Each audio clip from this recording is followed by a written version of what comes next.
Sabihin nyo, who? Who? Acknowledging the presence of our pastors, Pastor Odi, Pastor Lito, the teachers, department heads, and sino pa? Sister Win and her team. Talagang you are doing an excellent job. Congrats.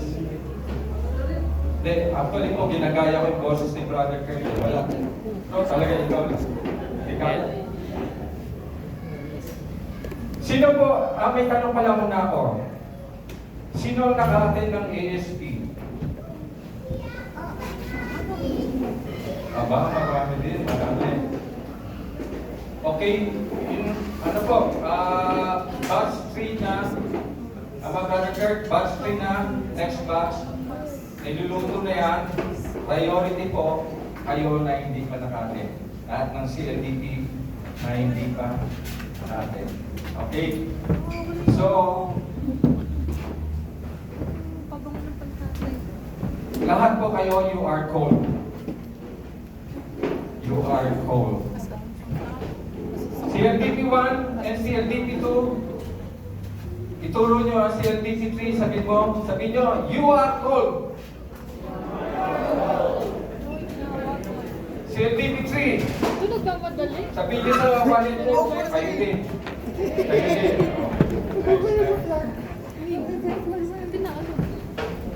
Ang pag-usapan po natin ngayon ay covenant. Covenant. May susundan kasi dito, Reggie. Sige po, let us pray muna. Heavenly Father, maraming salamat po. O gracious God,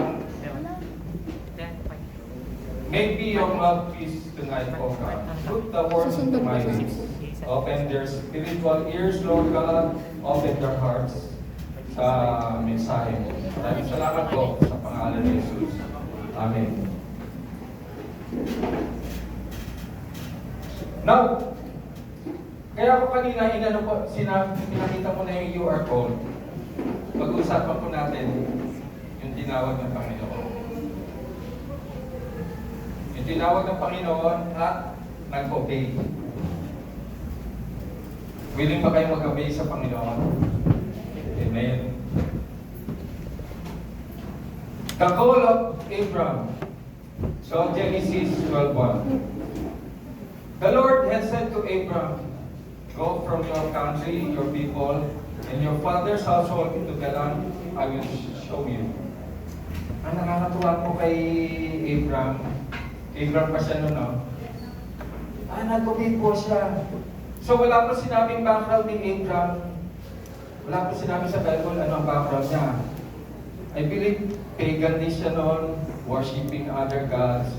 Pero pinili siya Panginoon. Tinawag siya. Ang sinabi lang doon, he came from Ur of the Chaldeans. So, ano ba ibig sabihin nun? God can call anyone. At pag tinawag po kayo ng Panginoon, ano po ang mangyayari sa inyo?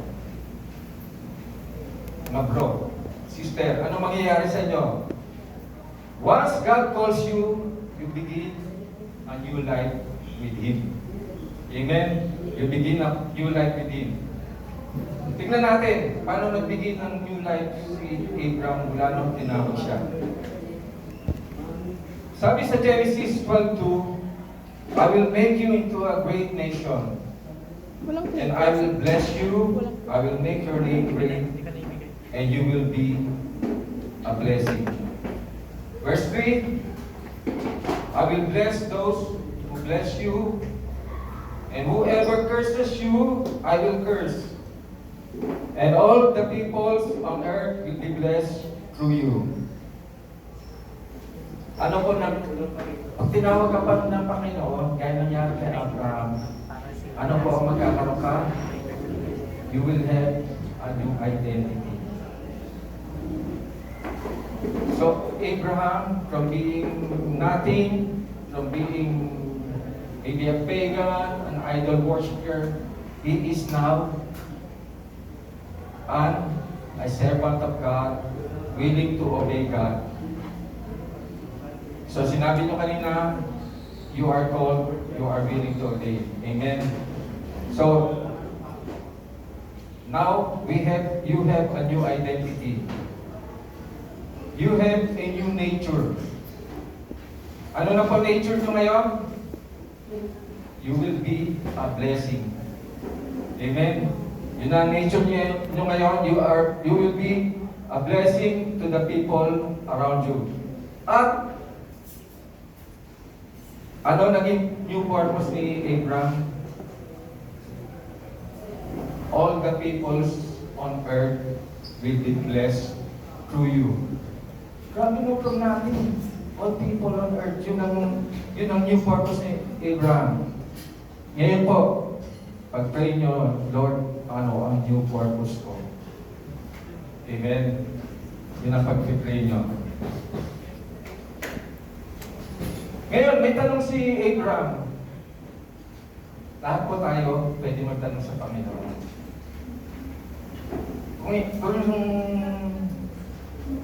Kung iniisip mo po na tinawag ka niya, may pangako siya sa iyo, willing ka mag-obey, pwede po tayo magtanong sa Panginoon.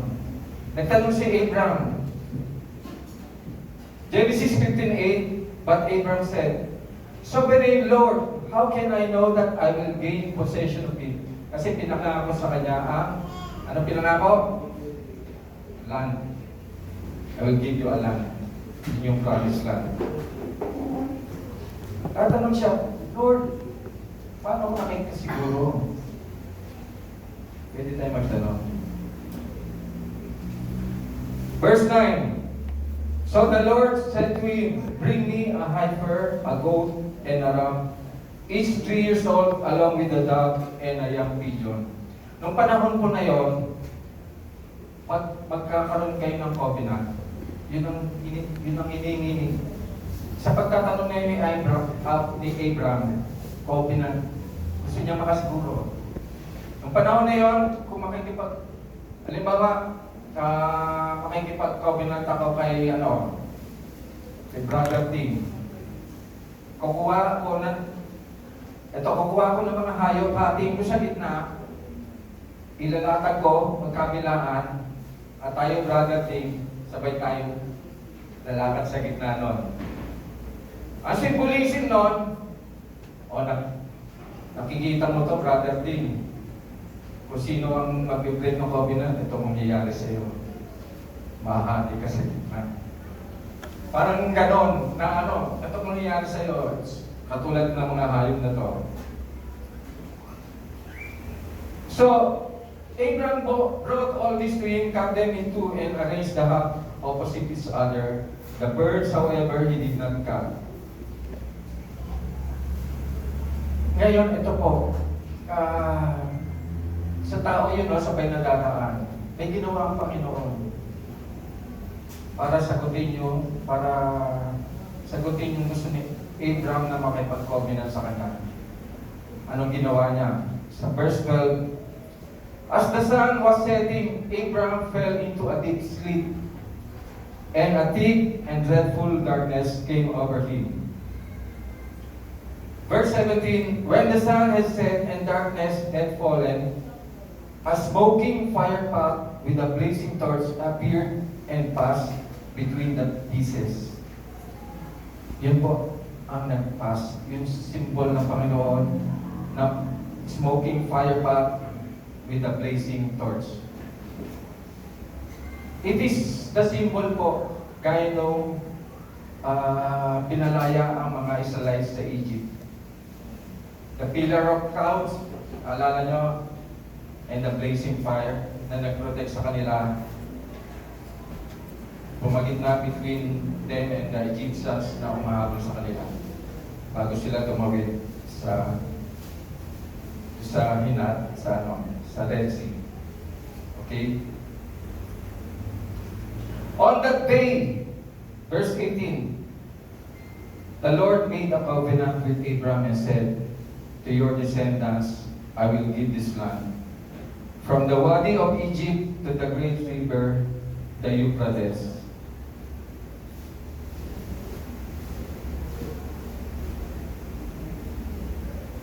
This, listen to this, yun nangyari kay panahon ni Abraham. It is a foreshadow of what happened 2,500 years later. It is a foreshadow. Sa Mark 15:33 to 34,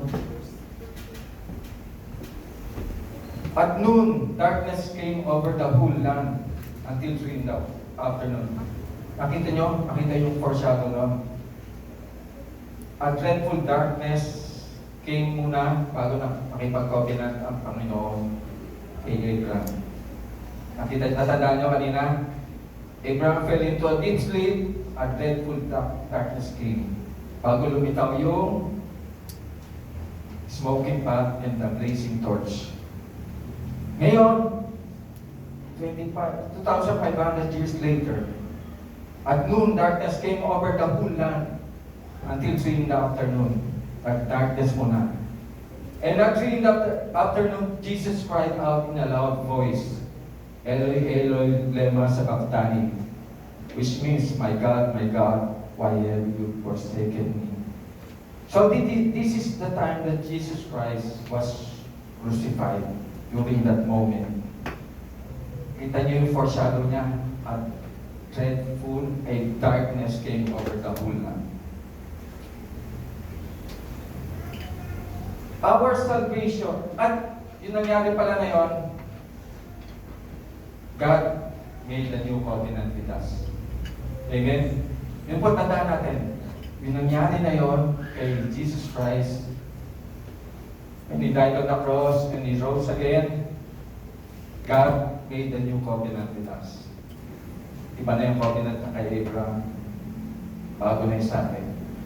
We have now a new covenant with Jesus Christ. Our salvation is not just about going to heaven, but entering into a covenant relationship with God. Meron ako isang paboritong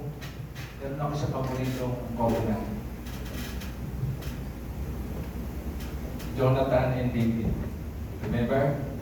Jonathan loved David as his own brother.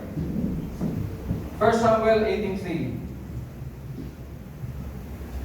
Ito, tignan na natin yung isang another covenant na, kasi later, makikita nyo bakit natin kailangan malaman itong covenant ni Jonathan kay David. And Jonathan made a covenant with David because he loved him as himself. Verse 4, Jonathan took off the robe. Lukat niya. He was wearing, gave it to David. Along with his tunic and even his sword, his bow, and his belt. Ano pa simbolisin nung pagubad niya na yun? Yung robe, symbol of power, symbol of majesty. Yung ring, yung tunic, the bow, and the belt, lahat yun symbol of elegance, ng power, ng position ni Jonathan bilang anak ng hari, King Saul. I guess nyo, inubad niya yun, bigay niya kay David. It is also a sign of pride. Love for self na inubad na. Binigay niya ngayon kay David. Ngayon, after a while, namatay po si Jonathan and si King Saul. Namatay sila. Ngayon, naalala ni David, nung hari na siya, yung covenant nila ni Jonathan, naalala niya. 2 Samuel 9:1, David asked, is there anyone still left of the house of Saul to whom I can show kindness for Jonathan's sake? Tandaan po natin the Lord God has a new covenant with us. So like David, naalala si Jonathan, God will always remember us, our covenant, new covenant with Him. Verse 5. So King David had him brought from Lodebar, from the house of Machir, son of Ammiel. Kaya nagtago si Mephibosheth, yung anak ni Saul. Kasi noong time na yon, kalakaran yon, pag may bagong hari, ipapapatay niya lahat na magiging threat sa throne niya. Yung mga kalaban. Kaya nagtago. Ngayon nakita siya. So, 2 Samuel verse 6, when Mephibosheth, son of Jonathan, the son of Saul, came to David, he bowed down to pay him honor. David said, Mephibosheth, at your service. He replied, don't be afraid, David said to him, for I will surely show your kindness for the sake of your father Jonathan. I will restore you to all the land that belonged to your grandfather's home, and you will always eat at my table. Pag naalala ng Panginoon ang covenant niya sa atin, He will restore all that belongs to us that we deserve to give.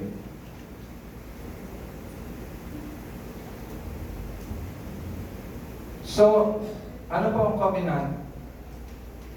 It is in Hebrew, patapos na tayo na, berit sa cut. Sa Latin, convenere, meaning a coming together. So ngayon, all CLDP graduates, can we all stand? Can we all stand?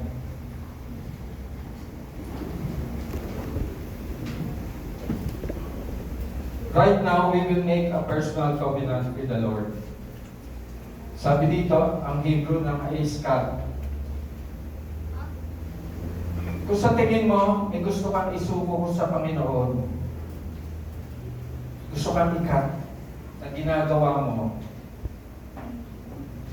na siyang kumukuha ng time ng oras mo para sa devotion, oras mo na dapat nagbabasa ka ng Bible, oras mo na dapat nakikipag-fellowship ka, pero kinukuha ng ginagawa mo na yun. Gusto mong isuko, this is the time. And sa Latin, convenire, meaning a coming together. We will come together with the Lord sa pagubad natin. Kung meron ka sa karakter mo, sa attitude mo, sa pagkatao mo, kung sa tingin mo meron ka pang kailangan mo pa rin. Pride, self-love, na gusto mo siyang mawala Dahil tinawag ka ng Panginoon gusto mo mag-search sa Kanya, pero alam mo itong part ng attitude mo to, alam mo part ng pagkatao mo na to, alam mo hindi pleasing sa Panginoon. You have an opportunity now, pag-pray natin, ubalin mo yun. Kaya ng pagkupad ni Jonathan ang kanyang sign of pride, ni David. Yung sign of pride natin, ubalin natin, bibigyan natin sa Panginoon. At ano man yun? It's your choice. God gave us the free will. But now, you have an opportunity. So, let us all close our eyes. Heavenly Father, maraming salamat po. Here we are. We believe that you have called us to serve you. Like Abraham, we are willing to obey, Lord. We know that you will give us a new identity, a new purpose, a new nature. Lord God, inilalatag namin sa harapan mo ang gusto namin tanggalin sa mga ginagawa namin na hindi pleasing sa iyo, na hindi nakakalugod sa iyo, na nakakaagaw ng aming panahon, ng aming devotion time, ng aming time na paglilingkod sa iyo, ng aming time na dapat na kayo fellowship. Lord God, gusto ko na itong ihinto, Lord God. Pero Lord God, mahirap eh. Pero ngayon, I'm making a personal covenant with you, Lord God. Pati na yung mahirap ding tanggalin sa ugali ko na hindi rin nakakalugod sa iyo. Inuupat ko to, Panginoon. I'm also offering this, Lord God, to you as my personal covenant to you, Lord God. Maraming salamat po, Panginoon,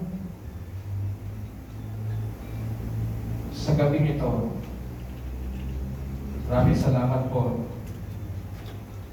We are willing to obey, Lord God, at tumbayan mo kami. Make us a blessing to the people around us. Maraming salamat po, and everybody will say, Amen.